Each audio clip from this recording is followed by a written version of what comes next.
everybody, I'm back, and today we are going to finish our fill, and we're going to finish our story of the White Mountains.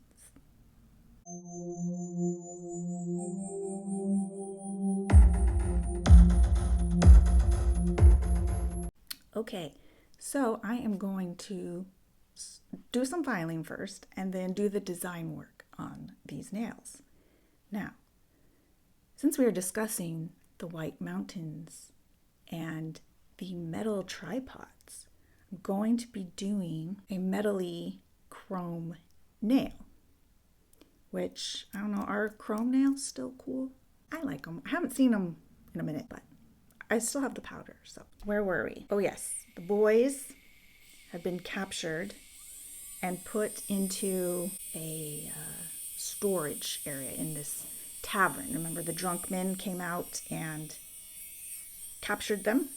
So the boys are trapped in this storage closet of some kind, and they're looking for a way out. And all of a sudden, the door opens. It's the boy that had been watching everything from the staircase. And he has like a little lantern with him for light. He says that he's going to help them get out. He takes them to the front door. He unlocks the door for them, goes to show them out of the tavern.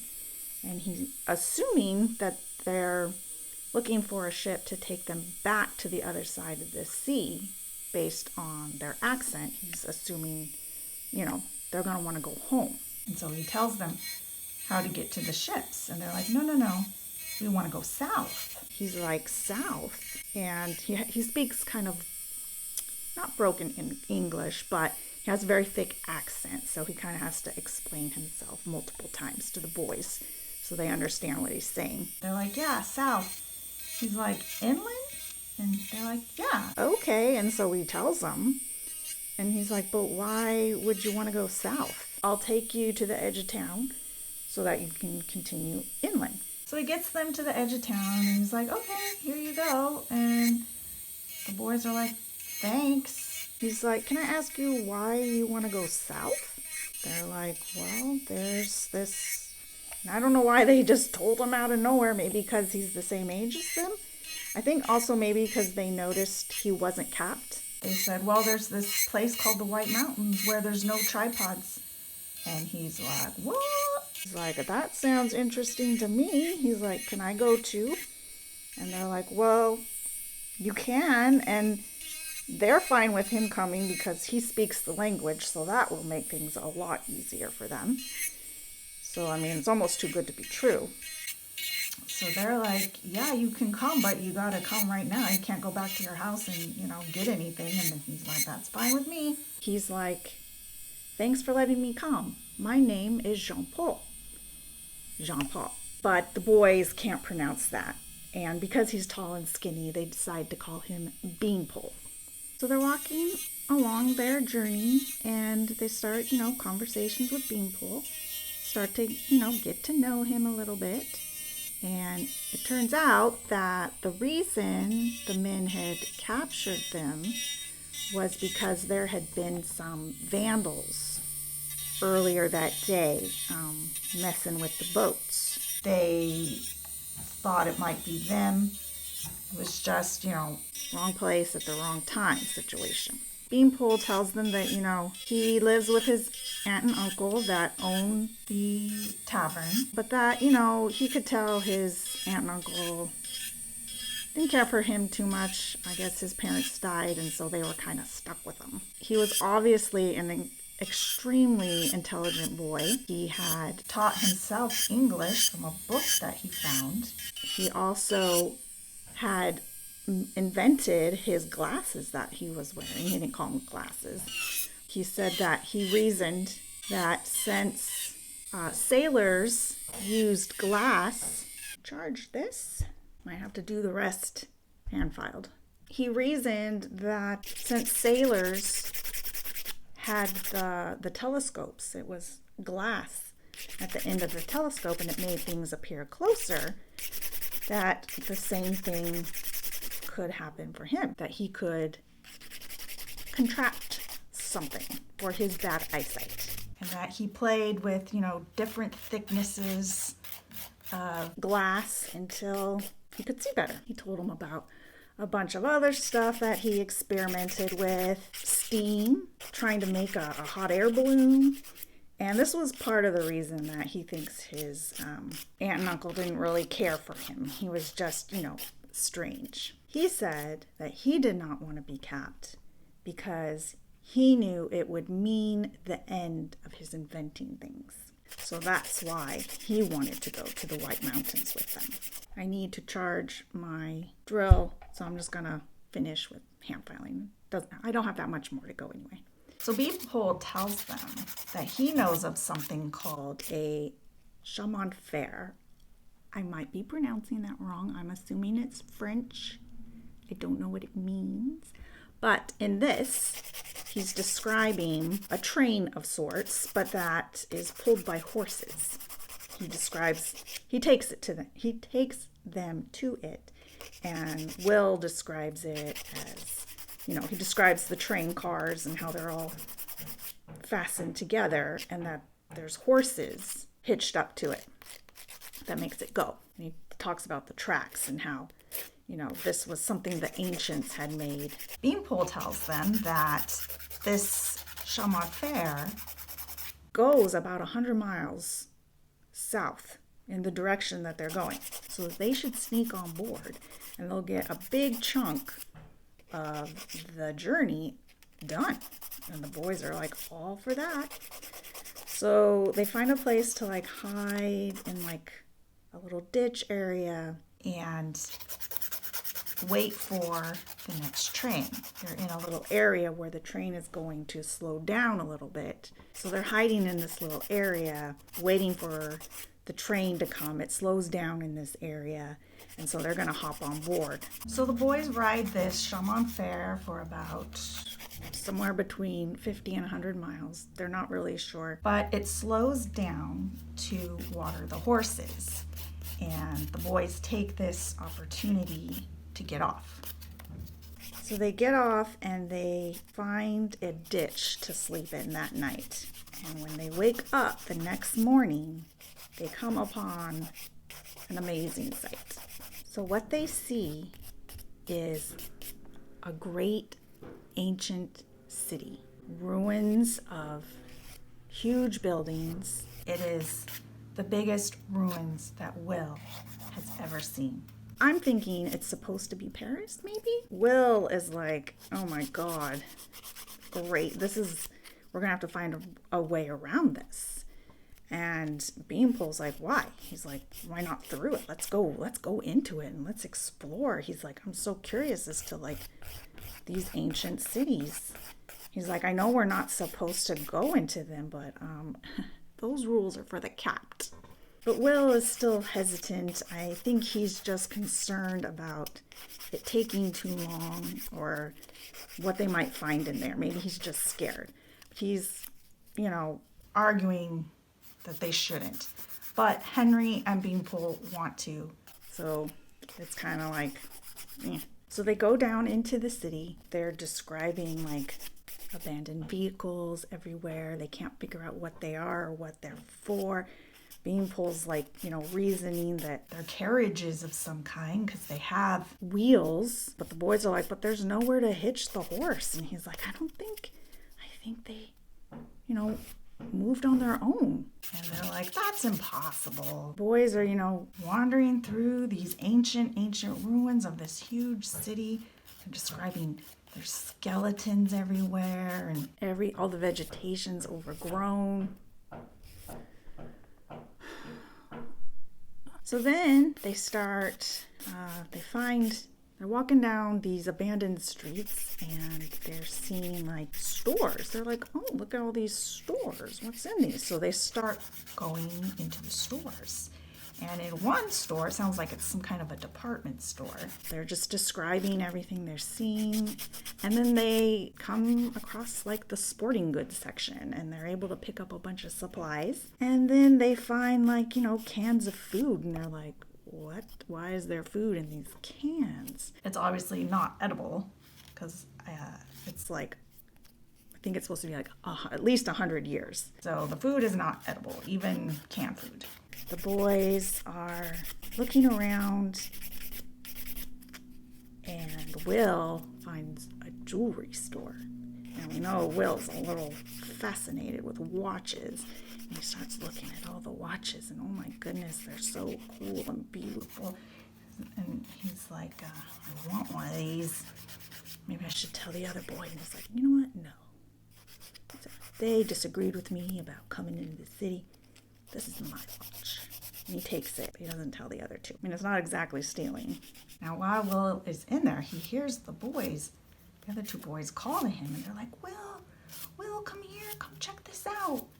And he runs out, and they're standing in front of a big hole in the ground with railings around it and a huge staircase that goes down into the ground. There's a big sign over the opening that says Metro. Okay? So they decide to go explore under the ground into this metro area. They find the subway cars, and they're looking around in there, and again, like Beanpole is reasoning that these are some sort of transportation device for people and goods. And they go into one of the subway cars, and they're looking around, and they find a box full of egg-shaped metal things. They don't know what they are. They're like, what is this? And there's a little wire ring attached to the top. Beanpole takes one, and he pulls the pin out. Nothing happens. So he tosses it, and it rolls out of the subway car underneath it. And they start looking around again, and then a few seconds later, there's a huge explosion under the car. What the hell? Beanpole's like, oh my god, it's that little egg thing we were just playing with. He grabs another one, and he pulls the pin out again. And the boys are like, what are you doing? No, don't do that. He's like, it's okay. And he pulls the pin, and he throws it under the car again. He's like, the car will protect us. It explodes again. Beanpole's like, maybe we should take a few of these with us. These could be useful. So they each take a few. They decide to move along. They come to a river. I'm so sorry. I'm so sorry about the noise. They come to a river. This is a very large river. They are going to need to find a way across. So they follow the river, hoping for a bridge. And they find some, but they're all so dilapidated, they can't even cross them. There's huge holes in them, they're crumbling, they're no good. Finally, they come across one, and they're able to get across the river. And they come to a building that they describe, and I think it's supposed to be Notre Dame, the way they describe it. But they don't go inside because they say it's so dilapidated, it wouldn't be safe. So they end up spending a few rainy days in this city. It's that big, it takes a number of days to get to the southern edge of it. The other reason I think this is Paris is because Will, back home, talks about the ancient ruins of Winchester, which is in England. And they're traveling south, and I believe France is south. I mean, I know it. South, across the sea. Okay. So anyway, yeah. And I think there's some mountains in southern France.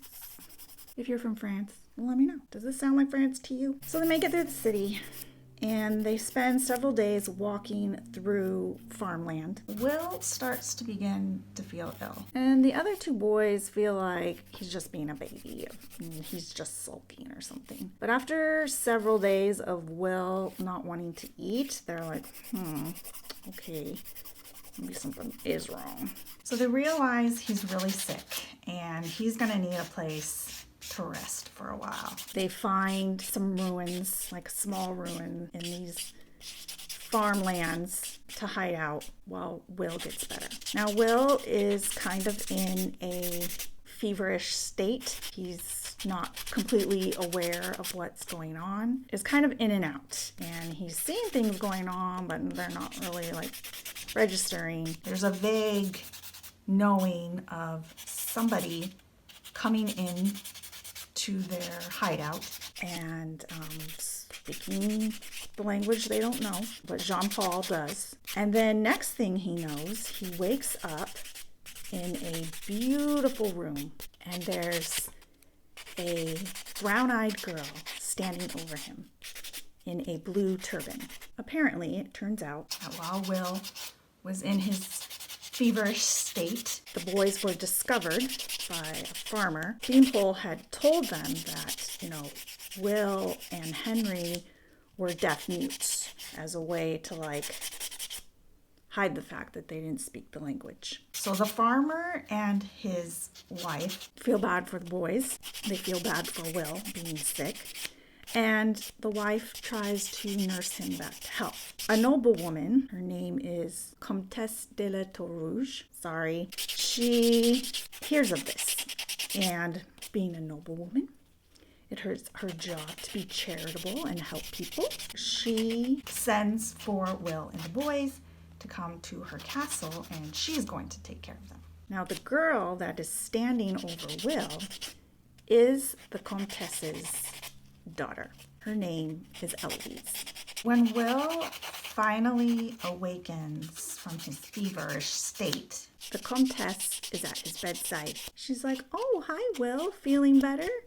In English. He doesn't know what to do because of the whole deaf-mute thing. That was a plan that the three of them had come up with in case something like this were to happen. So he's just like, I can't answer her. He's looking around. He's like, "Where's my friends?" And she's like, "It's okay, Will. I know your secret." He's like, "Huh?" She's like, "You were talking in your sleep." And he's like, "Ugh." Will asks for his friends. They go and they get Henry and Beanpole, and they leave them to talk. Henry and Beanpole tell Will that while these people are capped and they are slaves to the tripods, their customs are a little different. They actually encourage boys to leave home and kind of wander around before they're capping. So they're in no danger, but they will eventually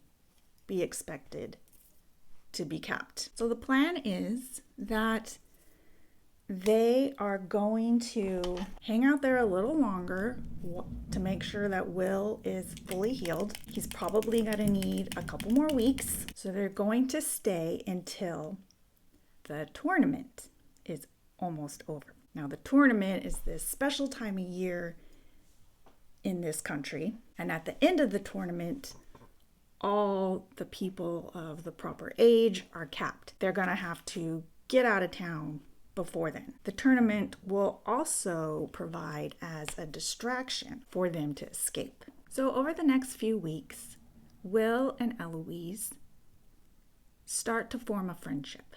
They walk around the castle together, and Eloise teaches Will their language. He catches on quick. And from time to time, they run into Henry and Beanpole. Will kind of gets this feeling that there is a distance growing between Will and the other boys. He's like, "Are they mad at me?" Or like, what's wrong? He doesn't say that to them, but he's like thinking this. Now, one day, as Eloise and Will are talking, he asks her about the turban.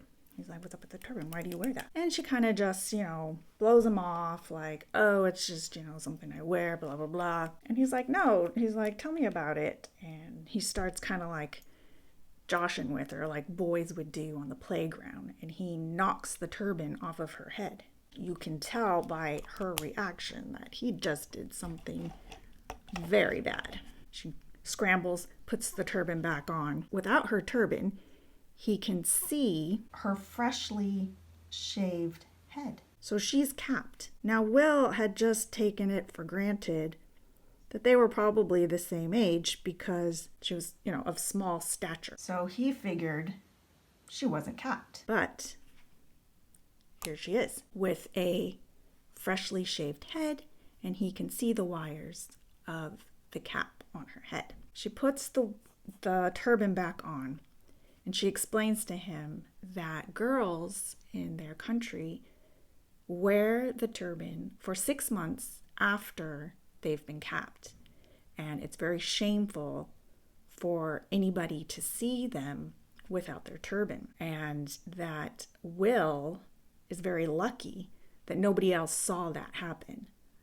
Otherwise, at best, he would have been beaten, and that they've heard of other people actually being killed for doing this. Now, this saddens Will very much because she's kind of now the enemy. And he had been kind of thinking that maybe when they left, she would come with. But not now. That's not going to happen. After a few days, Will and Eloise's relationship kind of gets back to normal. And Will is living with Eloise and her noble family, almost like a son, like an adopted son. One day, Will is sitting with the Comtesse. No one else is around. Eloise is not sure where. The Comtesse asks Will if he would like to stay with them after he gets better, like forever. And that, while he's not noble, nobility can be granted. That if he stays and is raised as the Comtesse's son, he would eventually, after his capping, be trained to be a knight, that he would grow to have servants and live in a castle and have a very comfortable life. Will doesn't know what to say. He's like, wow, And the Comtesse is like, oh, don't worry about it. We'll discuss it again at some point before you're completely healed. So Will is faced with a major moral dilemma here. So he starts reasoning in his head like, oh, I could never do that.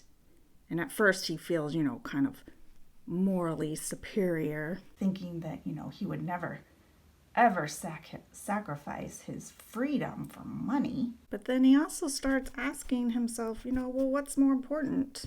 Your ethics or your happiness? Which, hey, that is a great question. So the tournament is the next day now. And Will and Henry and Beanpole meet. And Beanpole says that, they need to leave early tomorrow morning. Will says, yeah, you guys go ahead. I'm going to stay behind because if I leave, with you, I'll endanger you because I'll be noticed missing, whereas you guys won't really. So why don't you go ahead and I'll catch up to you a day or two later. Henry, he knows what he's doing. He's like, oh, okay, insinuates that this has something to do with his new lifestyle and being the adopted son of the Comtesse. Beanpole's like, well, okay, if that's what you want, Will, that's what we'll do. And Will's like, yeah, I do. It's the day of the tournament. Everyone goes to the tournament field, including Will. They are going to select a queen of the tournament at the opening ceremonies. All of the nobility's daughters come out onto the field. Will is observing all this. They cross the field over to where all the knights are. The knights will be participating in these tournaments, and they're out on the field as well. So all the noble families' daughters are in a line. They cross the field, go to where the knights are, and then they each take a turn stepping forward.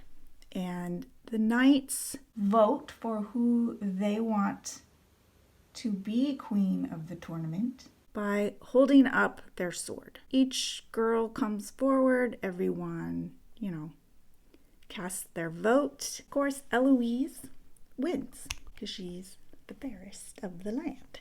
And so Will is super happy for her. So Will doesn't see Eloise for the rest of this day.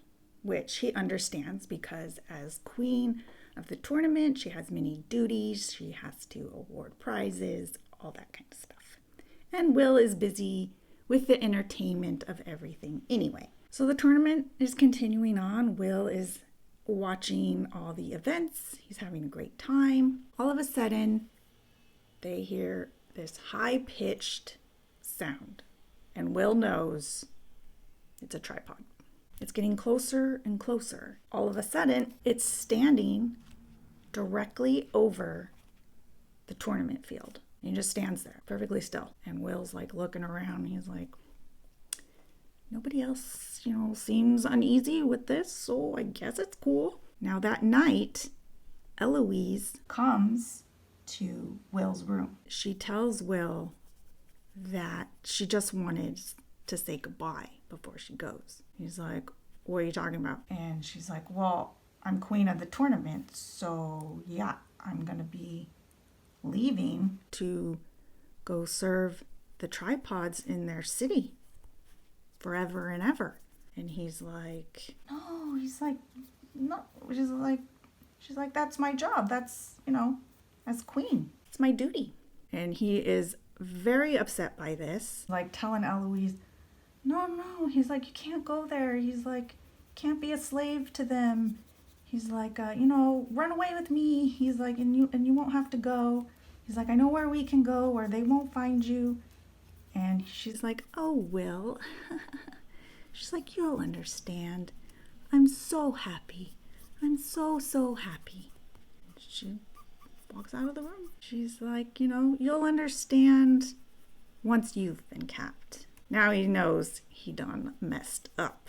He needs to get out of there. So the next morning, Will gets up super early. He knows, everyone in the castle is gonna be hungover, basically, from all the festivities of the day before. He knows that he'll be able to, move around without being heard too much early in the morning. So he goes to the kitchen, gets some food and some supplies for his journey. Then he goes down to the stables. He steals a horse. As he's leaving the castle, he turns around, takes another look, and that tripod is still there. Exact same position. He had kind of forgotten about it, watching over in perfect stillness. He leads the horse out of the castle and down a ways a bit until he feels that he's in safe proximity. He gets on the horse and starts along his way, but within a few minutes, he hears the thumping of the tripod. It's after him. He starts hurrying along, but, it's a tripod. So it catches up. He sees it behind him. He turns around, he sees it. Then all of a sudden, he feels metal coldness coil around his waist. He's coming up off of his horse. He can see the ground getting farther and farther away. And he sees the mouth of the tripod opening up, and he's getting closer and closer and closer to it. And then everything goes black. So when Will wakes up, he's on his back in the grass. It takes him a second, but he realizes, oh crap, what just happened? He looks around and no tripod. He sees his horse just a few yards away. He looks off into the distance and he can see the castle and the tripod in the exact same position that it was the day before. Like it hadn't moved. So he's like, was it a dream? What just happened? Oh, did I get capped? And he feels his head, but there's no cap. His hair is the same length. Head hasn't been shaved.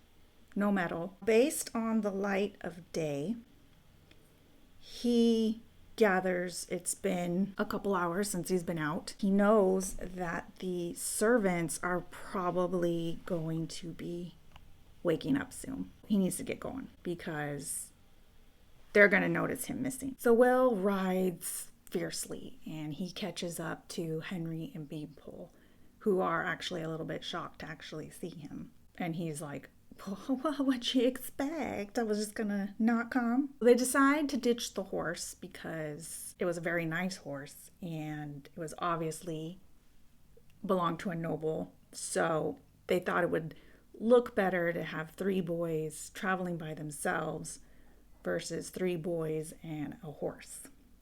And then Will tells them about what happened with the tripod. And they're all at a loss as to what that could mean. The boys come upon a valley with rolling hills, and there's a bunch of villages down inside.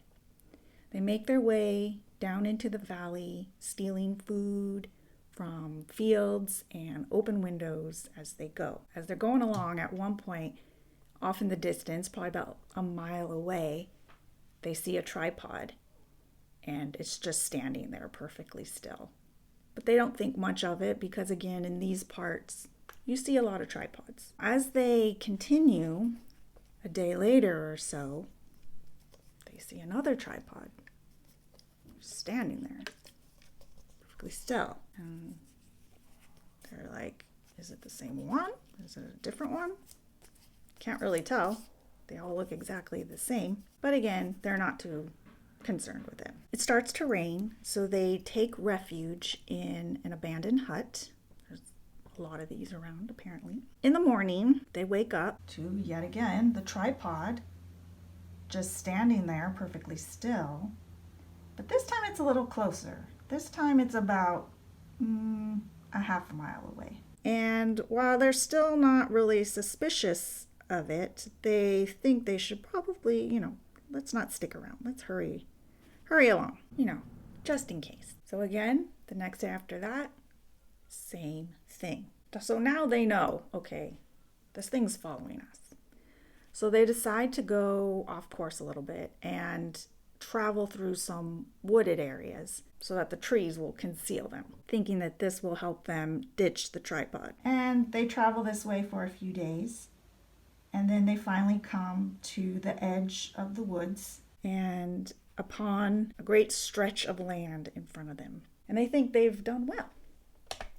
But almost immediately, they hear the pounding feet of the tripod. This tells them that the tripods don't need to see them in order to track them. So they're hurrying along again.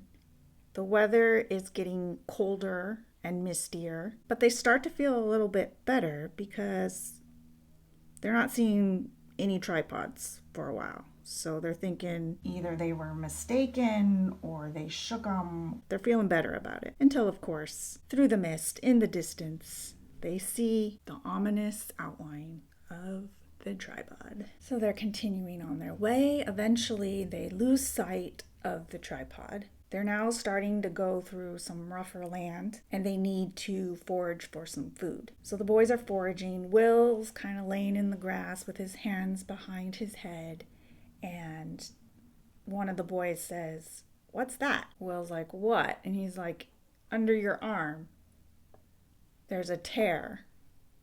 And Will's like, "Oh yeah, I tore it on a bush or something." And they're like, no, like under your shirt.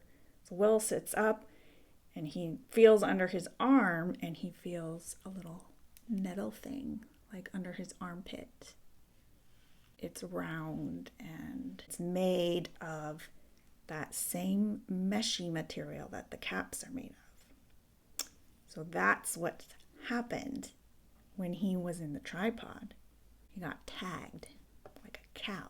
Now the boys freak out, of course. They're scared that possibly Will is like under their control. But they reason that's probably not the case, because why would Will have told them about the tripod, about the incident of, being captured by it? Also, the contraption isn't near his brain like the caps are. So they come to the conclusion that it's, a tracking device. And so that's how the tripods were able to find them over and over. So Will's like, well, I guess I'm done for. You guys might as well go along without me. I'll go in the opposite direction, and, at least two of us made it. Beanpole's like, no, we don't have to do that.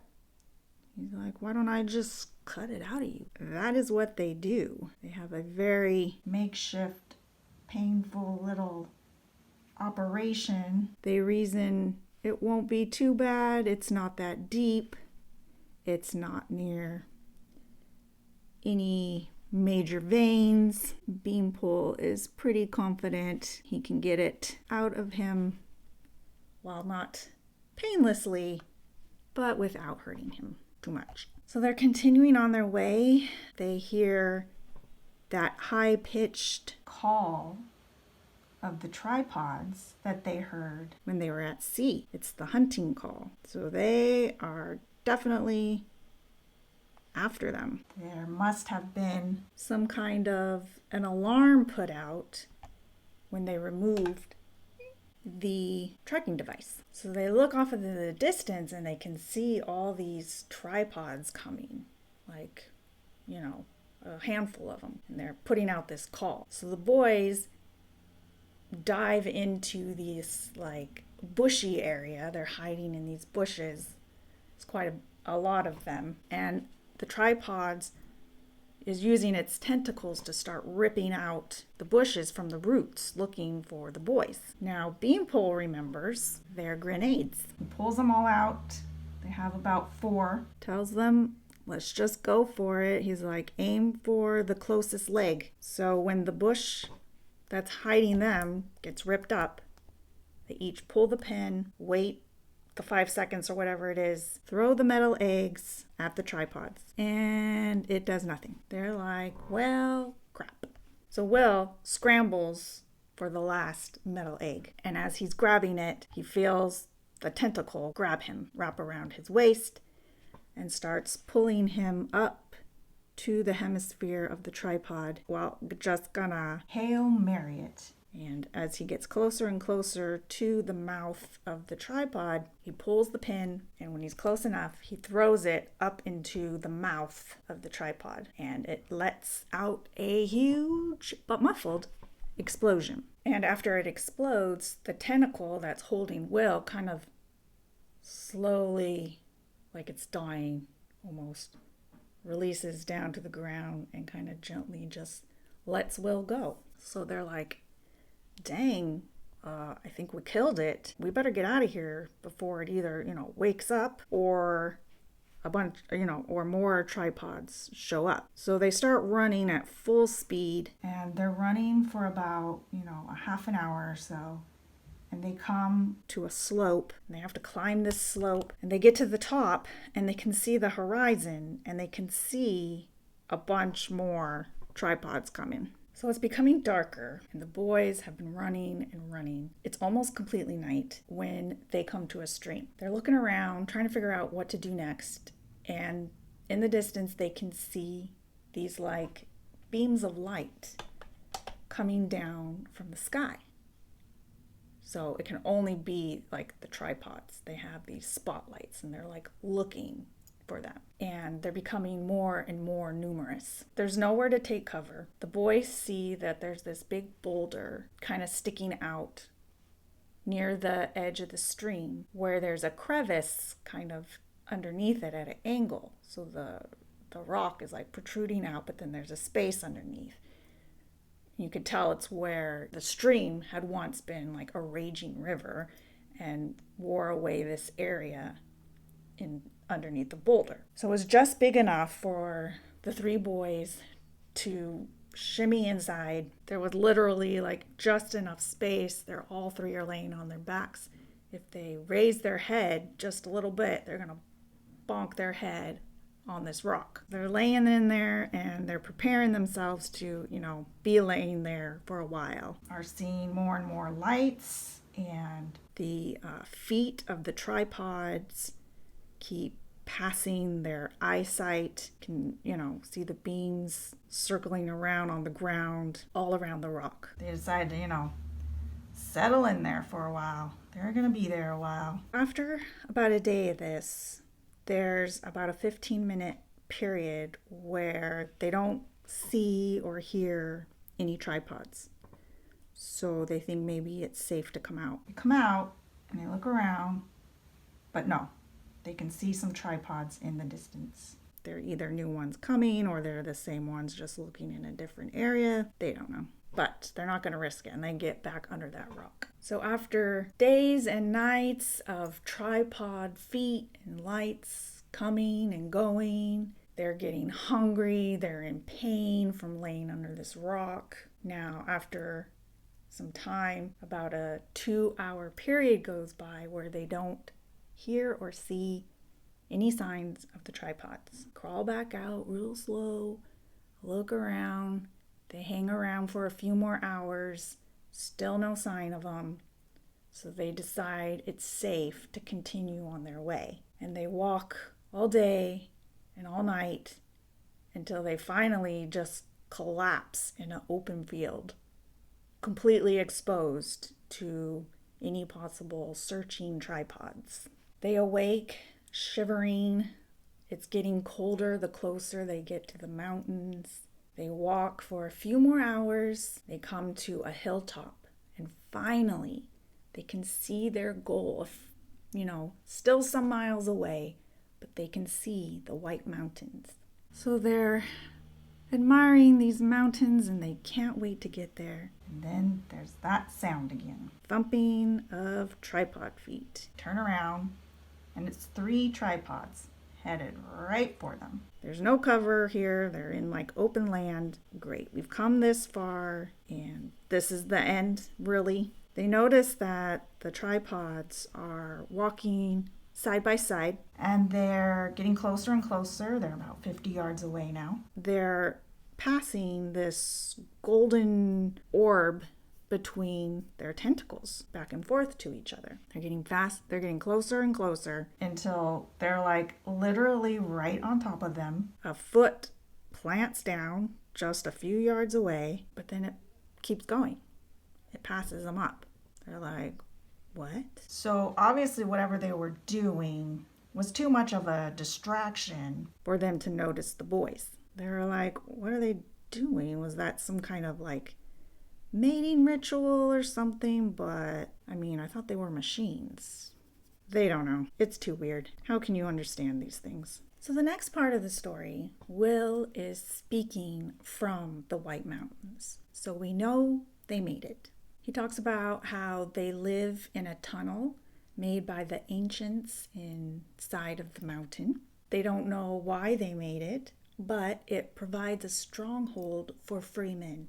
From certain peaks on the mountain, they can look down into the valley and see villages and farms and people living very nice, comfortable, happy lives.